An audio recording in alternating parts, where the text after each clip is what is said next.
انا الخطة بتاعت الاسبوع اللي فات قصرت فيها، هل في فرصة تانية؟ ربنا يبارك لكل بني ادم خلص واجبه. مشينا على الخطة 6 ايام. عايزة 2 طلاب، طالب يكون مشي على الخطة وخدت معاه وقت اكتر من ساعتين في اليوم، وطالب مشي على الخطة وخدت معاه الساعتين في اليوم. خدت معاكي قد ايه؟ 12 بالليل تخلص. استني بس، انت بتعملي كله ورا بعض، انت بدأتي يوم متأخر ففي يوم اتراكم، فطبيعي هيبقى الدبل. طب عايزة حد خلص الدنيا كانت بالظبط، خدت معاكي وقت قد ايه؟ 1.5 ساعة، ساعة بس. هو ده الكلام. رنا قالت لي اليوم الاول، يعني في ناس تواصلت معايا اصلا. رنا قالت لي اليوم الاول خد معاها 4 ساعات.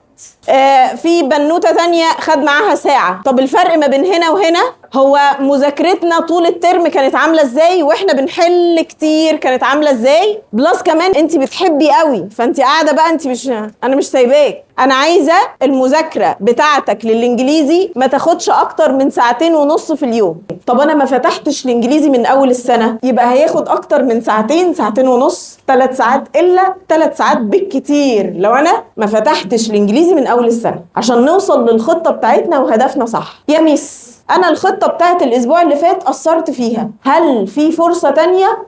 الخطة بتاعت الاسبوع ده تلتزم بيها تماما، تلتزم بيها مظبوط. لو جيت كده على خطة اخر اسبوعين هتلاقيها هي حل بس. المراجعة كام مراجعة؟ ال6 شرح المنهج والتراكمي، والاتنين الاخرانيين فيهم حل بس. فلو حل مع مثلا انا قصرت في يوم 2 من المراجعة الاولى، 3 من المراجعة الاولى عشان كنت لسه ما اتحطتش في فورمة ان انا ذاكر كتير، يبقى هيتعوضهم عادي. طيب لو انا ما عوضتش هناك، انت بقى يعني انا ما عنديش خطط تباديلة ليك، يعني ما عنديش بلان سي، هي بلان A وبلان B. فسي دي مش بتاعتي، انك ما تذاكرش مش بتاعتي، انك دلوقتي تهمل مش بتاعتي، ان ولي امرك ما يتابعكش من نفسه مش بتاعتي. شايف الباكج دي كلها؟ ده كله ارهاق نفسي ومجهود عليا وعلى التيم بتاعي. انا ممكن اخليه يبذل مجهود في حاجة تانية اصلح، صح؟ يبعت لك رسالة يشجعك، يكلمك في حاجة كويسة، يقف يشوف واجبك، تسأله في حاجة ويرد عليك، ينظم لك وقتك، يعمل لك اي حاجة مفيدة غير انه يجري وراك.